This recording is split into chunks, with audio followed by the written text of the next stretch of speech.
Hey guys, it's been a little while. Real life is all consuming, as you guys might imagine. So I've been a little busy. Traveled around, went to DC, played in Modern event. I'm going to be putting up a little video kind of recapping that in the future for you guys to be able to enjoy. Started back up with Modern Magic Monday Season 6. We've gone 2 weeks now. So, pretty exciting as it stands. We're going to be broadcasting the third week coming up this coming Monday. So if you guys haven't seen that, check over YouTube and Twitch, of course, at Modern Magic Mondays. Simple and easy for you guys to be able to find. And some people have been requesting this list for a while. So I've been figuring, okay, I need to record another video. I've got a great idea for the one after this. I just got to get in touch with somebody about an idea I have in mind. Announcement of an announcement almost. For the next one will be a little different. I started up at least a standard one. I haven't been able to release the second episode for standard because of how all-consuming life has been. But that happens. But hope you guys' modern stuff's been going well. Figured why not talk about a deck that we haven't discussed yet, and one that's still pretty popular for those that like this sort of style. And of course, if you clicked on the link, you already know we're discussing Tron, and we've talked about Tron Eldrazi before. If you've missed that video, check it out. This one is, of course, the newest. I say newest, like the newest flavor of Tron, right? The original stuff that people were running around like years ago now was red green. That was like, oh, this is the best, right? This does so well. Then they decided, hey, we need to add white in because we get Path to Exile, we get Rest in Peace, we got some sweet cards because Dredge and Infect are doing so well. We just need other ways to help deal with it. And now, hey, there's some sweet cards in black. Let's see about running black, especially because there's some annoying creatures that get really big as you lose your life. Talking about Death Shadow, those sort of lists that are running around. So having extra ways to deal with that's nice. So we're going to talk, of course, green, black, Tron. So let's pop into it. Look at our list. We've got two to discuss, pretty much all the same, but we're going to go over them just like we normally do. So if you are not familiar, I'm looking at, of course, the sideboard card here, but if you're not familiar with Tron, we're going to talk about our lands, right? That's the whole point of the list, right? Talk about lands. So we've got, the three big ones, the Urza lands. All right, Tron has been assembled, all that kind of good stuff. So normally they tap for a colorless, but if you have all three of them, the power plant, the mine, and the tower, they produce extra mana. Power plant and mine both would produce 2 mana, and the tower produces 3. Okay, makes sense, guys. The land bases that you're going to see these lists running are between 19 and 20 lands. Okay, makes sense for modern. Yeah, makes perfect sense for modern. So you could see a full play set of each mine, power plant, tower. Cool. Makes sense on how we'd be running that. Because the whole idea of this deck is battle cruiser magic. I'm going to generate a lot of mana, right? On turn 3, you could have natural Tron, which is meaning that they play a mine, they play a power plant, they play a tower. Not necessarily in that order, but by turn 3, they can produce 7 mana. Right? Natural Tron, boom, Tron's assembled. Let's see what we can get. So we got to ramp up into something big, right? Battle Cruiser Magic. I'm going to be able to cast this thing that costs a lot. Other lands we'll discuss, of course, because, hey, the deck revolves around getting a lot of mana from your lands. Sanctum of Ugin is in here as kind of a nice search effect now that our Eldrazi finder is not there. People were running, of course, our... now I'm blanking on that land that helps you find an Eldrazi. Regardless, it's banned in Modern, so we don't have to worry about it. But Sanctum of Ugin is in here. Taps for a colorless, or you can be able to find something that costs 7 or greater. Or when you cast something that costs 7 or more mana, you can sack this and search your library for a colorless creature card, reveal it, put it to your hand. Basically, you can be able to find your way to win, if you will. Like, you can say, hey, I'm done playing with you for now. We've done this little dance for a little bit.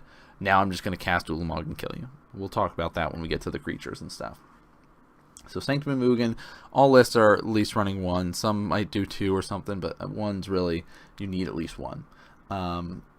We've got our Ghost Quarter. This is, you have that flex spot available, depending on how you want to build it to be able to sneak in that Ghost Quarter if you want. It's nice, pretty relevant with man lands running around, or if you're facing the mirror, it works out pretty well. Then we've got our producers of colored mana, right? You see all this is colorless. We've got our Llanowar Waste, taps for a colorless, or you can lose a life, get a green or a black, 3 Blooming Marsh, that kind of fast black-green land, a single swamp, and a single forest. So, okay, cool. Makes a lot of sense. We'll talk about our kind of other spells that we've got. Now we're going to go into our kind of 2 big ramps into, like the way to kind of help us end the game, right? So we've got, you've got your 7 mana, right? Turn 3. Here's the great play that you got. You can be able to just cast a Karn Liberated. What? Yeah, so you get an awesome Planeswalker here. 6 loyalty. You can +4 it and make a target player exile a card from his or her hand. So it could be your opponent, it could be you, whatever you want to do. Or -3 and just exile target permanent. It can be a land, it can be enchantment, artifact, creature, another Planeswalker, whatever you want to do. Karn can do it. So that is really nice. If you like that sort of aspect, this is kind of a way to go, right? You also have Ugin, the Spirit Dragon. He kind of is our board wipe Planeswalker, if you will. You see there's 2 in this list, but there's a whole play set of Karn Liberated because that extra Ugin costs 8, well Karn is 7, so you can say on turn 3 I can have a really powerful Planeswalker, right? And then it's really hard to answer because, hey, if it's going against a deck that's all about the single Pierce style strategy, you can just take away their 1 Pierce guy and be in a good spot. Ugin, on the other hand, is our kind of board wipe Planeswalker. So 8 mana for 7 loyalty, +2, deal 3 damage to target creature or player. Cool, makes sense. -X. This is our board wipe effect here. Exile each permanent with converted mana cost X or less. That's 1 or more colors. Alright? Does not work against Affinity, by the way. Does not work against Eldrazi, by the way. Has to be at least 1 or more colors. So we do have that aspect going in it. There's 2. Can easily sideboard out if you're playing against something like that. But, does really well against the other creature-based decks that are running around the format. And then -10. I didn't really talk about Karn's ultimate. I didn't really talk about the Ugin's yet, but -10 can happen pretty easily because, of course, 7 loyalty. You uptick it twice. Hey, guess what? Now I can -10, gain 7 life, draw 7 cards, and put up to 7 permanents from my hand onto the battlefield. That's really sweet. Karn, on the other side, is -14, and you restart the game. Right? Restart the game, leaving in exile all non or permanent cards exiled with Karn Liberated, and then guess what? You put them onto the battlefield under your control. So you basically say, okay, hey, all these things that I've exiled, either by plussing him or minusing him, I now get to make a pile with it. We're going to shuffle up everything. Pass, cut, cool, alright, start, draw 7, oh, sweet. Oh, and that pile that I've been exiling away this whole time, now all of this can enter the battlefield too. So those lands that I might have been targeting, maybe there's some creatures I got, maybe I got a Planeswalker out of it. That's all on the battlefield, right? So have fun with that. So there's that fun aspect to it. Then you see there's not as many creatures that are kind of running around the list, but we'll talk about the creatures next, right? Walking Ballista, I think this is a great addition to the list. I love Walking Ballista. We've seen it in like Tron Eldrazi, but it just fits nicely in, especially if you're like, all right, I'm going to generate 7 mana, right? Cool. Here's a Walking Ballista, right? For 3. Just on turn 3, Walking Ballista for 3 is nice. And later in the game, you've kind of gone this long, drawn out stuff. You've got a lot of lands.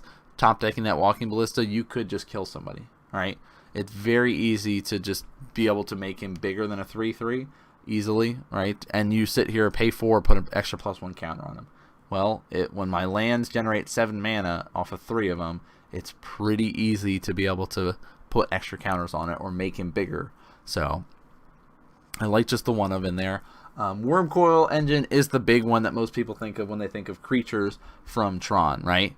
hey, Wormcoil is going to be our 6/6 for 6, Death Touch, lifelink. If it dies, all right, guess what? You get 2 3/3 colorless worm creature tokens, one with Death Touch and one with lifelink. Power, right? Works out pretty well. There's some variance on how many numbers of Wormcoil people are running, and it changes from time to time, but again, Wormcoil is always in the list. World Breakers also are change in the numbers that we are seeing, right? Because it's a great card, you know, cost 7, 5/7 with reach. Don't forget, this guy's got reach. When he enters the battlefield, exile target artifact, enchantment, or land. Sounds great, right? Then you can pay 3, sack a land, and return him from your graveyard to your hand. So if by chance your opponent is able to kill this thing off, well, hey, it's gone on longer, drawn this out a little bit.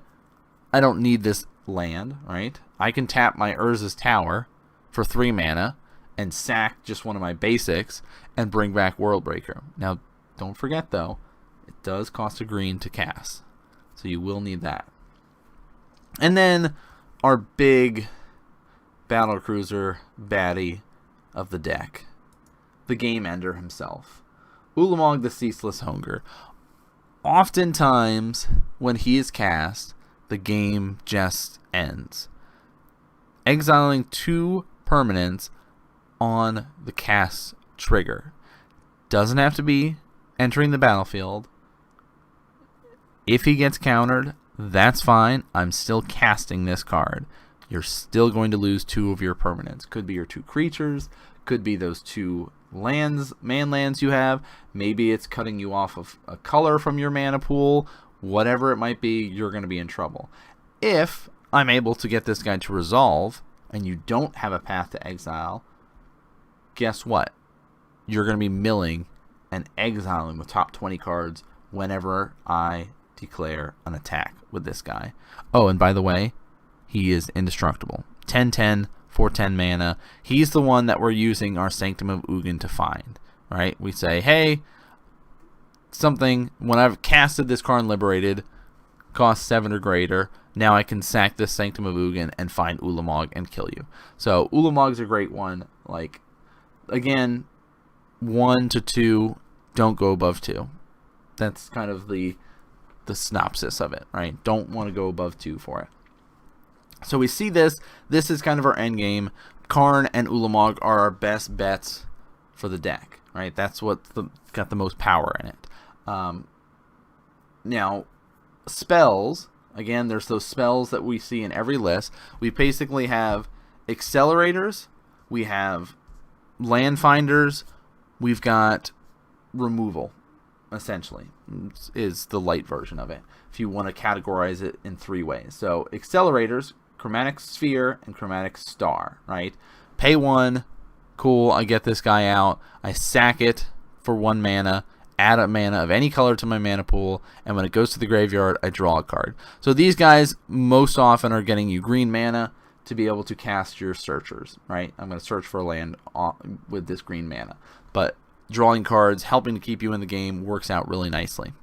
So those are really important for the deck. You see often full play sets, and that's kind of where you need to be for that. We've got our fine lands, if you will. Expedition map, again, play set, because the whole objective is I need to get to Tron as quickly as possible. I need to get all of my Urza lands into play as quickly as possible. Power plant, mine, tower, sweet, and I need to get them now, right? So expedition map, cost 1, pay 2, sack it, search your library for a land card, reveal it, put it to your hand, shuffle your library. Seems good. Sylvan Scrying, same thing, 2 mana. You do need a green to be able to cast that, right? Find that land. And then Ancient Stirrings is both find a land or find a threat. Okay? So you pay 1 green, look at top 5 cards of your library, reveal a colorless card from among them, put that into your hand. Seems good. Colorless card can be any of the creatures, can be any of the planeswalkers, or land. And then you got to put the rest in the bottom any order. So that is really nice that you basically can say, well, I've already got Tron, or hey, I've cracked a star, I've cracked a sphere, drew a card, got a green mana. Now I'm going to use this Ancient Stirrings to try to find Maybe I will. Maybe I won't. Who knows? We'll see. We'll see if we can find that last Tron piece, right? And then, oh, cool, I did. Or, oh, well, there happens to be a Karn in here. I'll take the Karn instead of that last Tron piece, and then use a map or something to be able to get the last piece. So there are those aspects of it. Now, Relic of Progenitus, I kind of glossed over it. It's Accelerator, essentially, for this deck. Also pulls double duty and can hate on other decks. Like if you're playing against Goyf, you know, you can do stuff like that. If you're playing against like a control deck that's running Snapcasters and stuff, you can get rid of stuff like that. And really, it's just like, hey, double duty, but really I'm looking to draw a card off it. So that is nice. Now we've got our removal stuff. So the colorless removal, our board wipe, Oblivion Stone. Again, 2 to 3 is really what you're seeing in a lot of lists. Don't really want to go above that. 4 is overkill, in my opinion. But cost 3, so hey, maybe I don't have Tron assembled right now. I've got 2 power plants and a mine, and I'm waiting for a tower. But I can cast an Oblivion Stone turn 3, and then next turn, if I need to, I can wipe the board. Because you can pay 5 mana, sack Oblivion Stone, destroy each non-land permanent without a fate counter on it, then remove all fate counters from all permanents. That extra stuff only matters if you're placing fate counters, right? Pay 4, put a fate counter on a target permanent. So you could say, well, I'm under slight pressure right now, but I have this Planeswalker, right? Or I have this Worm Coil or something, and I would rather keep the 6/6 instead of get 2 3/3s. So I'll put a fate counter on that Worm Coil, so he'll stick around once I pop this Oblivion Stone and kill everything else. Or I want to keep that Planeswalker of mine, so I'll put a fate counter on it. So you can do some shenanigans with that. Now, our other removal that we've got kind of goes with, why are we running black?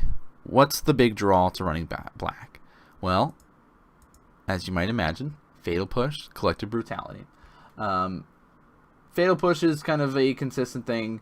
If you're running black, you should be running Fatal Push, right? If you're not familiar with it, 1 black, destroy target creature that has converted mana cost 2 or less. Revolt, you can destroy something that costs 4 or less instead. Not too hard to get Revolt with your spheres and your stars and things like that cracking. So that is a nice way to look at it. Push kills majority of the stuff in Modern. Does not kill the Eldrazi there. If you're playing against like a Grixis Death Shadow, hey, Tasigur, Gurmag Angler, you're not killing those. But for the most part, you're killing off a lot of things with Fatal Push. Good enough to include 3 in this list. Collective Brutality, we've got 2 of in here. Such an amazing card. Like, all-star of a card here. It's one of our escalate spells. So normally it costs 2. You can escalate by discarding a card, but you choose 1 or more. Target opponent reveals his hand. You get to choose an instant or sorcery. Discard it. Target creature gets -2/-2. Target opponent loses 2 life. You gain 2 life. Such a versatile card. Stripping away your opponent's cards, gaining some life, killing off a creature. Like, this is all things that I want to do, right? Who doesn't love doing those sort of things? So those are really the main reasons to start running black. You've also got access to disruption from the board, right? Thoughtseize, Duress is in here, additional Collective Brutality. You can even start running Dismember. Those are awesome. Again, green, like we've seen, you get access to like Nature's Claim. You get access to Thragtusk, stuff like that. That's really important. Thragtusk is like all-star for Tron and that extra life. You can get Beast off it, but really it's the life that's important. So other stuff that this list is opting for here is our Crucible of Worlds. People try to kill the Tron lands to stop them from accelerating, going off. So having a Crucible on the board is really nice. Grafdigger's Cage. Well, again, we talked about Snapcaster and doing things like that. And if you're playing against a chord-based deck, you know, just an extra hateful thing. Pithing Needle, again, that targeted stuff, dealing with Planeswalkers, annoying things, stuff like that. Ratchet Bomb, extra removal here. I really like this like inclusion of the Spyglass. It's basically Pithing Needle for 1 more, but you get to look at your opponent's hand. So that's really nice. So that's kind of our first look at this Tron list. very, very close to pretty much all the other lists you're going to run. But I did want to highlight Jim Davis's from last month. He was rocking out this list. This one was not running any Collective Brutality main board. They're all on the sideboard. He also shaved down on land. Didn't opt for that one swamp. Opted for saying, hey, 2 forests, got my Blooming Marsh, my Land of Warways, that's it. Sanctum's in here, the playset of Mines and Towers, cool. Again, playset of Karn, 2 Ugin, 1 Ulamog, a World Breaker, 3 Wormcoil, so up the Wormcoil count. I think the last list was running 2, but again, it's really how you want to work it. The Walking Bliss is in there, and our spells, cool, Star, Sphere, Map, yep, makes sense. Ancient Stirrings makes sense. Sylvan Scry makes sense. At 3 Relic here. So again, really maybe an increase in the Jeskai control that we're seeing over the couple of months now. Having extra Relic in there is pretty nice. Again, 3 Oblivion Stone, extra removal, 3 Fatal Push. Sideboard, additional artifact hate here. Seal of Primordium, Nature's Claim, seems pretty nice. There's our Lone Swamp. Ghost Quarters also there. So adjusting our land base to be able to include those. We don't have our Crucible for this list, but we've also got our Double Thoughtseize, 4 Collective Brutality, all in the sideboard, and then our 3 Thragtusk. So really, if you want to play Green-Black Tron, the draws to playing the black version is Fatal Push, Collective Brutality, Thoughtseize. Those are the 3 big things that you're going to want to play. The rest of it, pretty much the green stuff, the lands, the creatures, the planeswalkers, are consistent across every flavor of Tron that runs green, right? Our green, red, green, white, green, black. Mono Blue Tron's a whole different thing that I'll talk about in the future, but did want to discuss that for if you're going to be running this sort of style of Tron. Now, best ways to try to combat Tron: kill their lands, kill their lands, kill their lands. Or be quicker than them, right? You are out of the gate. Infect style does really well. It's hard for the deck to deal with. Yes, they have Fatal Pushes. Yes, they have Collective Brutalities. But you can just go quicker than them and just kill them, right? Because they have a little bit more setup that they have to do. So, that's a great way to deal with them. But the longer drawn out stuff, they can do pretty well. Burn, they have to rely on those worm coils, things like that, to really get there, the Collective Brutalities to help them out. So Burn can do pretty well against it, but if things get going and they're able to get like a Karn or something like that, they can just start picking apart your stuff, messing with you. So you've got to be, again, quicker than them or go for their lands. If you are playing a slower deck, better have some anti-land cards available in your sideboard. If you're running white, there is a great card called Stony Silence. Shuts down activated abilities. Well, guess what? Most of our accelerators, Sphere, Star, even Relic, are activated abilities. I'm not going to be able to do anything if you're not letting me.